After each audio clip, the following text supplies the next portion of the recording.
दोस्तों आज हम लोग कंपेयर करेंगे एक्सिस ब्लू चिप और पराग पारिक फ्लेक्सी कैप फंड को। ये दोनों ही अलग अलग कैटेगरी के फंड्स है। एक लार्ज कैप कैटेगरी का फंड है और दूसरा फ्लेक्सी कैप कैटेगरी का फंड है। अब हो सकता है कई लोगों के मन में ये सवाल आए कि ये दो अलग अलग कैटेगरी के फंड्स को मैं कंपेयर कैसे कर सकता हूं। तो दोस्तों यहां पर कंपैरिजन ये नहीं रहने वाला कि किसने अच्छी रिटर्न दी है किसने बुरी रिटर्न दी है। यहां पर दोस्तों ओवरऑल कंपैरिजन भी रहेगा। हम ये भी जानने की कोशिश करेंगे कि इन दोनों में से रिस्क कौन सा ज्यादा ले रहा है और किस टाइप के इन्वेस्टर के लिए कौन सा फंड ज्यादा अच्छा रहेगा। कोशिश यहां पर मेरी इस वीडियो में यही रहेगी कि मैं आपको समझा पाऊं कि क्यों एक्सिस ब्लू चिप और पराग पारिक फ्लेक्सी कैप में आप कंपैरिजन नहीं कर सकते। क्योंकि दोस्तों काफी सारे लोगों का मेरे पास सवाल आता है कि हम एक्सिस ब्लू चिप या पराग पारिक फ्लेक्सी कैप में से कौन सा फंड ले। तो इस वीडियो में मैं कोशिश आपको करके दिखाने वाला हूं कि क्यों ये दोनों एक बहुत ही डिफरेंट फंड्स हैं और अगर आपको इन दोनों में से कोई एक फंड लेना है तो आपको किस टाइप के इन्वेस्टर्स को कौन सा फंड लेना चाहिए। तो आइए दोस्तों देख लेते हैं ये वीडियो। तो दोस्तों सबसे पहले अगर हम एक्सिस ब्लू चिप फंड की बात करते हैं तो ये एक लार्ज कैप फंड है। वहीं पराग पारिक फ्लेक्सी कैप एक फ्लेक्सी कैप फंड है। लार्ज कैप फंड अपना मेजर पैसा लार्ज कैप कंपनीज में लगाता है। वहीं एक जो फ्लेक्सी कैप फंड होता है वो लार्ज मिड और स्मॉल कैप तीनों कंपनीज में किसी भी प्रोपोर्शन में पैसा लगा सकता है। बेंचमार्क इंडेक्स की बात करें तो एक्सिस ब्लू चिप का बेंचमार्क इंडेक्स निफ्टी 50 चल रहा है। वहीं पराग पारिक का बेंचमार्क इंडेक्स निफ्टी 500 चल रहा है।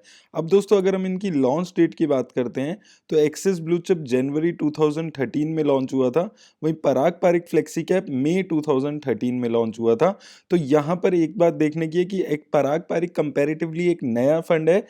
वहीं दोस्तों अगर हम इसके एसेट अंडर मैनेजमेंट में यहाँ पर बात करें तो एक्सिस ब्लू चिप फंड का जो एसेट अंडर मैनेजमेंट है वो 33,000 करोड़ से ज़्यादा का हो चुका है। वहीं Parag Parikh flexi cap fund का एसेट अंडर मैनेजमेंट 17,000 करोड़ के आसपास का है। तो एसेट अंडर मैनेजमेंट के मामले में भी एक्सिस ब्लू चिप काफ़ी ज़्यादा यहाँ पर एसेट अंडर मैनेजमेंट दिख रहा है। उसका रीज़न क्या है कि पिछले 5-6 सालों से एक्सिस ब्लू चिप लगातार अच्छी परफॉर्मेंस दिखा रहा है जिसकी वजह से बहुत सारे इन्वेस्टर्स इसमें इन्वेस्ट कर रहे हैं। वहीं Parag Parikh flexi cap fund पिछले 2-3 सालों में ज्यादा इन्वेस्टर्स की नजर में आने लगा है। पिछले 2-3 सालों में अगर आप देखोगे तो पराग पारिक फ्लेक्सी कैप फंड जो अपना एसेट अंडर मैनेजमेंट है वो 2 से 3 गुना बढ़ा चुका है क्योंकि पिछले 2-3 सालों में ही बहुत ज्यादा पराग पारिक फ्लेक्सी कैप फंड अच्छा परफॉर्म करने लगा है। अब दोस्तों अगर हम इनकी मार्केट कैप वाइज एलोकेशन पे यहाँ पर बात करते हैं तो एक्सिस ब्लू चिप ने लार्ज कैप कंपनीज में 94% पैसा लगाया हुआ है। वहीं मिड कैप कंपनीज में 1% पैसा है और स्मॉल कैप कंपनीज में कोई एलोकेशन नहीं होता है। वहीं अगर हम पराग पारिक फ्लेक्सी कैप फंड की बात करें तो इसने भी सबसे ज्यादा पैसा लार्ज कैप में ही लगाया हुआ है 79% के आसपास, मिड कैप कंपनीज में 14% और स्मॉल कैप कंपनीज में 3.5% के आसपास।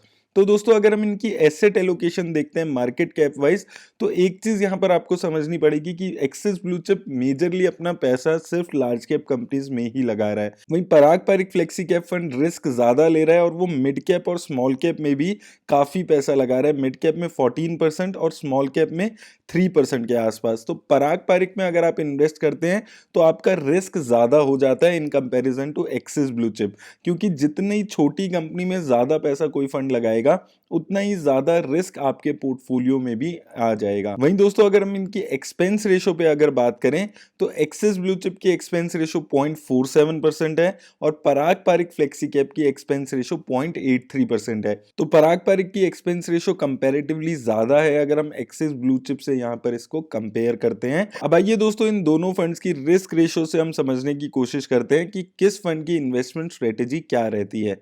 तो दोस्तों सबसे पहले अगर हम स्टैंडर्ड डेविएशन पे यहाँ पर बात करें तो एक्सिस ब्लू चिप की स्टैंडर्ड डेविएशन 15.25 है, शार्प रेशो 1.04 है और टर्नओवर रेशो 46% के आसपास चल रही है। वहीं अगर हम पराग पारिक फ्लेक्सी कैप की बात करें तो इसका स्टैंडर्ड डेविएशन 17.75 है।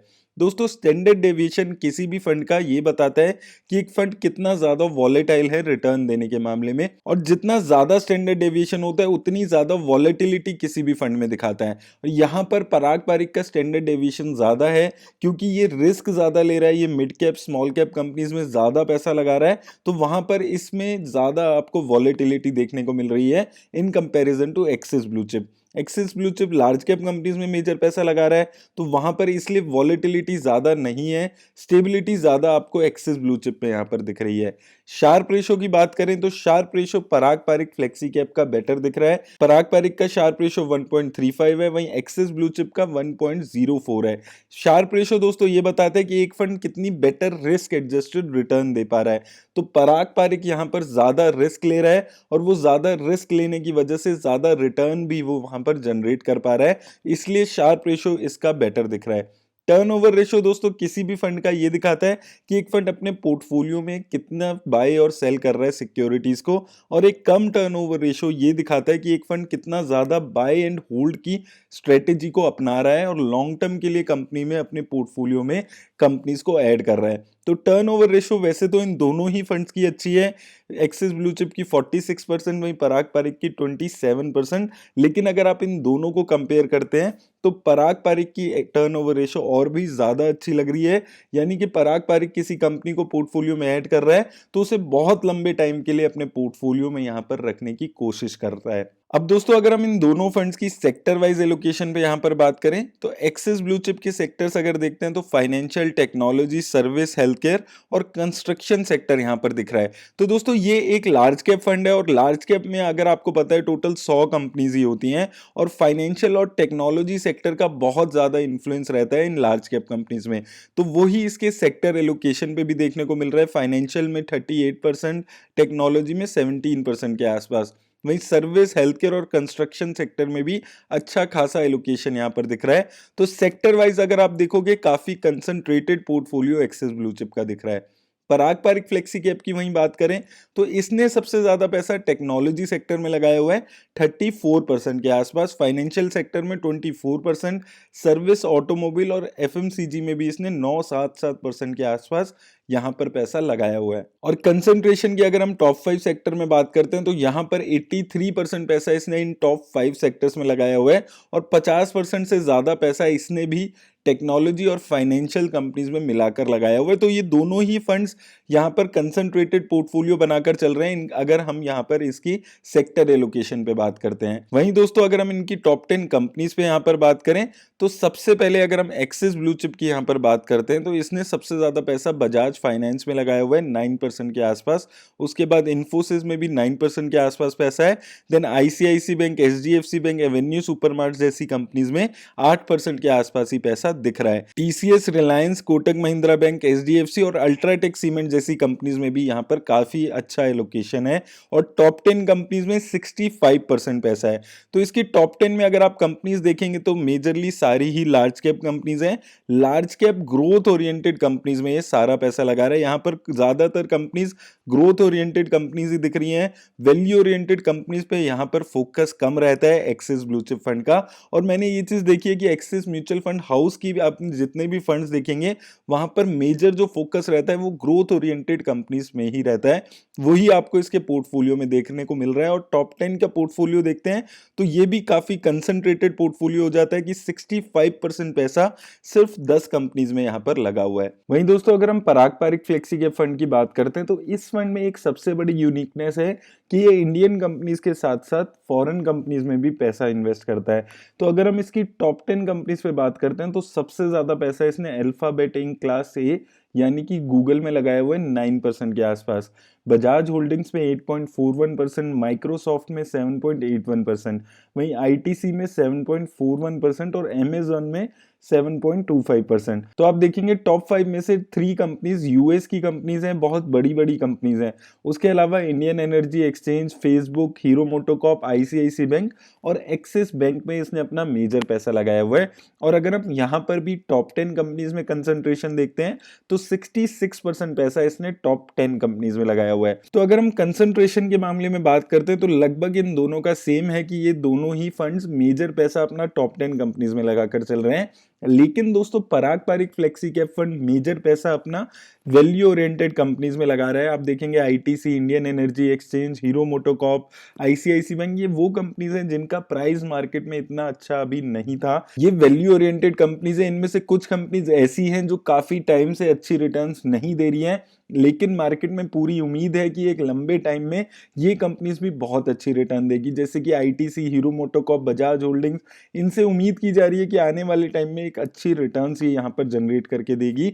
इंडियन एनर्जी एक्सचेंज भी कुछ टाइम पहले तक ऐसी ही एक कंपनी हुआ करती थी, और जब इसने रिटर्न देनी शुरू की तो मल्टी बैगर रिटर्न्स दी, और उसका इम्पैक्ट इस फंड के पोर्टफोलियो में बढ़ा कि इसने बहुत अच्छी रिटर्न्स लॉन्ग टर्म में जनरेट कर पाया। तो इन दोनों फंड्स में जो मेजर डिफरेंस यहाँ पर दिखता है कि Axis blue chip pure and pure growth oriented companies में पैसा लगा रहा है, वहीं Parag Parikh flexi cap fund Indian companies में भी पैसा लगा रहा है और उसके साथ फॉरेन कंपनीज में भी 25-26% पैसा लगा रहा है, और इंडियन कंपनीज में भी वैल्यू ओरिएंटेड कंपनीज में अपना मेजर पैसा यहाँ पर लगा रहा है। अब दोस्तों काफी सारे लोगों का मेरे पास सवाल आता है कि क्या आप लोग इन दोनों फंड्स में इन्वेस्ट कर सकते हैं, अगर इन दोनों में इन्वेस्ट करेंगे तो ओवरलैपिंग कितनी होगी।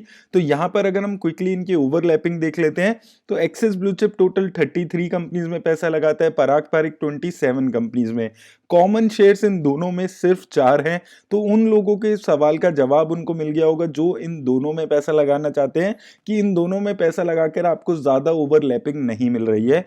इन्वेस्टमेंट स्टाइल इन दोनों का सेम है कि 30-35 कंपनीज ये दोनों अपने पोर्टफोलियो में रखते हैं, कंसंट्रेटेड पोर्टफोलियो बनाकर चलते हैं, लेकिन axis blue chip growth oriented company पर फोकस करता है, पराग पारिक वैल्यू ओरिएंटेड कंपनीज में फोकस करता है।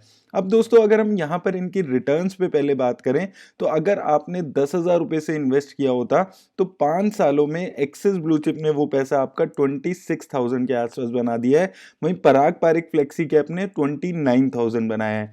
तो रिटर्न के मामले में पराग पारिक फ्लेक्सी कैप की रिटर्न बेटर है, 21% रिटर्न एक्सिस ब्लू चिप ने जनरेट की है, वहीं पराग पारिक ने 24% की रिटर्न जनरेट की है। लेकिन आपको एक चीज याद रखनी है कि ये 24% की रिटर्न जनरेट करने के लिए Parag Parikh flexi cap fund risk भी ज्यादा ले रहा है। 3 सालों में आप देखेंगे पराग पारिक ने 31% की रिटर्न जनरेट की है, एक्सिस ब्लू चिप ने 22%। और अगर हम सिंस इंसेप्शन बात करते हैं तो अगर आपने यहाँ पर पराग पारिक में उसकी इंसेप्शन में यानी कि मई 2013 में 10,000 रुपए लगाए होते तो वो पैसा आपका 55,000 हो गया है, वहीं एक्सिस ब्लू चिप ने वो पैसा आपका 42,000 के आसपास कर दिया है। तो यहाँ पर अगर आपने सिंस इंसेप्शन भी पैसा लगाया होता तो सबसे अच्छी रिटर्न पराग पारिक फ्लेक्सी कैप फंड ही यहाँ पर आपको बनाकर दे रहा है। वहीं दोस्तों अगर हम इनकी एसआईपी इन्वेस्टमेंट पे दोनों की बात करते हैं तो अगर आपने 5 साल पहले 1,000 रुपए पर मंथ इन दोनों ही फंड्स में लगाए होते तो पराग पारिक में वो पैसा आपका 1,22,000 के आसपास हो गया है, यानी कि लगभग डबल से ज्यादा इसने आपका पैसा बना दिया है। वहीं एक्सिस ब्लू चिप ने वही पैसा आपका 1,02,000 रुपए बनाया है। अगर आप एनुअल रिटर्न देखते हैं तो यहाँ पर पराग पारिक ने 29% की रिटर्न दी है 5 सालों में और एक्सिस ब्लू चिप ने 21% की। और अगर आप और थोड़ा नीचे आएंगे 3 साल में देखेंगे तो 41% की रिटर्न पराग पारिक ने दी है और 2 सालों में 51% की रिटर्न दी है। तो 5 सालों में इन दोनों फंड्स का रिटर्न का गैप फिर भी कम है, और अगर आप 3 और 2 सालों में देखेंगे तो इनका जो गैप है वो बढ़ रहा है, और 1 साल में तो लगभग एसआईपी में डबल का गैप यहाँ पर आपको देखने को मिल रहा है। अब दोस्तों आपके लिए ये डिसाइड करने से पहले कि आपको एक्सिस ब्लू चिप में पैसा लगाना है या पराग पारिक में पैसा लगाना है या इन दोनों में पैसा लगाना है, इससे पहले मैं आपको ये 5-6 साल का इनका दोनों का ग्राफ यहाँ पर दिखाना चाहता हूँ। तो दोस्तों अगर आप यहाँ पर देखेंगे हमने यहाँ पर दिसंबर 2015 से इसका ग्राफ लिया इन दोनों फंड्स का, तो अगर आप देखेंगे कि शुरू के 2-3 सालों में 2015 से अगर हम देखते हैं शुरू के 2-3 सालों में एक्सिस ब्लू चिप फंड ज्यादा रिटर्न दे रहा था पराग पारिक फ्लेक्सी कैप फंड से, लेकिन जैसे जैसे टाइम पीरियड बढ़ने लगा, जैसे ही ये पीरियड आप 5 साल के आसपास जाते हैं तो धीरे धीरे पराग पारिक फ्लेक्सी कैप का परफॉर्मेंस अच्छा होने लगा। उसका रीजन क्या है कि Parag Parikh flexi cap fund value oriented companies में पैसा लगाता है, तो लॉन्ग टर्म में ये परफॉर्म करने की उम्मीद ज्यादा होती है, क्योंकि वैल्यू ओरिएंटेड कंपनीज के साथ ये पता नहीं है आपको कि इसका शेयर प्राइस 2-3 साल में चलना शुरू करेगा, 5 सालों में चलना शुरू करेगा या 10 सालों में चलना शुरू करेगा। तो वो चीज आपको यहाँ पर इन्वेस्ट करते हुए याद रखनी है कि अगर आप वेरी लॉन्ग टर्म के लिए इन्वेस्ट कर रहे हो, एटलीस्ट 5 से 7 साल के लिए इन्वेस्ट कर रहे हो, तो आप पराग पारिक फ्लेक्सी कैप जैसे फंड में जाएं, क्योंकि ये वैल्यू ओरिएंटेड फंड है, ये वैल्यू ओरिएंटेड कंपनीज में पैसा लगाता है, तो लॉन्ग टर्म में इसका परफॉर्मेंस अच्छा होता है, और शॉर्ट टर्म में अगर आप देखते हैं तो हो सकता है इसका प्रॉफिट इतना ज्यादा अच्छा आपको ना हो। वहीं अगर आप एक स्टेबल रिटर्न चाहते हैं, आपको लगता है कि एक स्टेबिलिटी के साथ आप रिटर्न ले, तो आप एक large cap fund Axis blue chip जैसे फंड के चूज कर सकते हैं। और अगर आप इन दोनों में इन्वेस्ट करना चाहते हैं तो आप इन दोनों में भी इन्वेस्ट कर सकते हैं, क्योंकि यहाँ पर बहुत ज्यादा ओवरलैपिंग नहीं है। और दोस्तों, अगर आप लोग भी ऐसी म्यूचुअल फंड का एनालिसिस करना चाहते हैं तो टिकर टेप का लिंक मैंने डिस्क्रिप्शन में दे दिया है। और दोस्तों, एंड में मैं आपको यही बोलूंगा कि दोनों फंड्स अलग अलग रिस्क कैरी करते हैं। पराग पारिक फ्लेक्सी कैप फंड अच्छी रिटर्न दे रहा है, लेकिन वो रिस्क भी ज्यादा ले रहा है, उसमें फ्लक्चुएशन भी ज्यादा है in comparison to Axis blue chip fund. Axis blue chip fund कम रिस्क ले रहा है, इसलिए वो कम रिटर्न यहां पर जनरेट कर रहा है। तो आपको यही चीज याद रखनी है कि रिस्क को सिर्फ आपको अच्छी रिटर्न से नहीं जोड़ना है, आपको यह भी याद रखना है कि जब गिरेगा तो ऐसा कोई बड़ी बात नहीं है कि पराग पारिक फंड ज्यादा गिरे in comparison to Axis blue chip. तो इन सब चीजों का ध्यान रखते हुए, अपने रिस्क प्रोफाइल को समझकर, अपने फाइनेंशियल एडवाइजर से बात करके ही आप किसी भी फंड में इन्वेस्ट करें। मेरी तरफ से आज बस इतना ही। धन्यवाद।